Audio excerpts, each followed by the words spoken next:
আমি এখন সে বুড়ির ঘরে দাঁড়িয়ে আছি, যে বুড়ি আমাদের প্রিয় নবী হজরত মোহাম্মদ সাল্লাহ সাল্লামের রাস্তায় প্রতিদিন কাটা দিতেন। তিনি যখন মসজিদে যাইতেন তখন এই বুড়ি প্রতিদিন গিয়ে গিয়ে আমাদের রাসূলের পথে কাটা দিতেন। বুড়ির ঘর এখন নাই, পুরোটাই ভেঙে গেছে, তবে এদিকে শুধু একটা দেওয়াল এখনো আছে। আপনাদেরকে একটু দেখাই, এখানে একটা দেওয়াল আছে।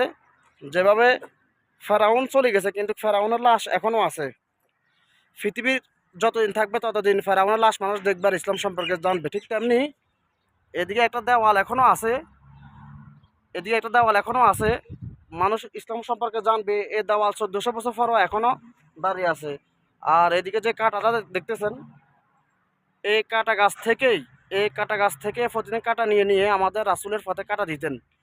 তো কাঁটা গাছ তার নাই, তবে কাঁটা গাছের যে আপনার গোড়াটা এখনো আছে, কাঁটা গাছটা আপনার পুরোটা নাই।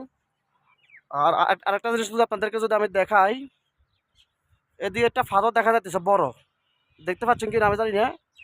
যে এইদিকে এইদিকে বড় একটা ফাথর, এই ফাথরটা হচ্ছে সেই ফাথর যখন আমাদের রাসূল যখন এখানে ছিলেন, নিচে, এখানে যখন নিচে ছিলেন তখন থেকে আটকে যায়। এখনো পর্যন্ত শূন্য অবস্থায় ফাথরটি আছে। আর এই কাটা গাছের পরে যে সাদা ডামগুলো দেখতেছেন, এটা হচ্ছে একটা মসজিদ। এটা সেই মসজিদ যে মসজিদটা আমাদের প্রিয় নবী হজরত মোহাম্মদ সাল্লাহ সাল্লাম নিজ হাতে বানাইছিলেন। এমনকি এই মসজিদে তিনি প্রতিদিন এসে নামাজ পড়তেন। আর তখনই এই দুষ্ট বুড়ি আমাদের রাসূলের পথে কাটা দিতেন। আর এটা হচ্ছে সেই বুড়ির বাড়ি, কিছুই নাই, সবটা ভেঙে গেছে, ভেঙে পড়ে গেছে, শুধুমাত্র একটা দেওয়াল আছে। ইসলাম মানুষ জানার জন্য, ইসলাম মানুষ বোঝার জন্য দেখেন 1400 বছর পরও এখন এই দেওয়ালটা দাঁড়াই আছে। পৃথিবী যতদিন থাকবে আমার মনে হয় ইসলামের ইতিহাসগুলো এভাবেই পড়ে থাকবে, যাতে মানুষ ইসলাম সম্পর্কে জানতে পারে।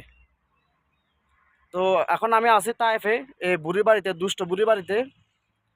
তো যদি ভিডিওটা ভালো লাগে অবশ্যই ভিডিওটি শেয়ার করে দিবেন। আর যারা যারা এখন আমার পেজটা ফলো করেন নাই, পেজটা ফলো করে দিবেন। ধন্যবাদ।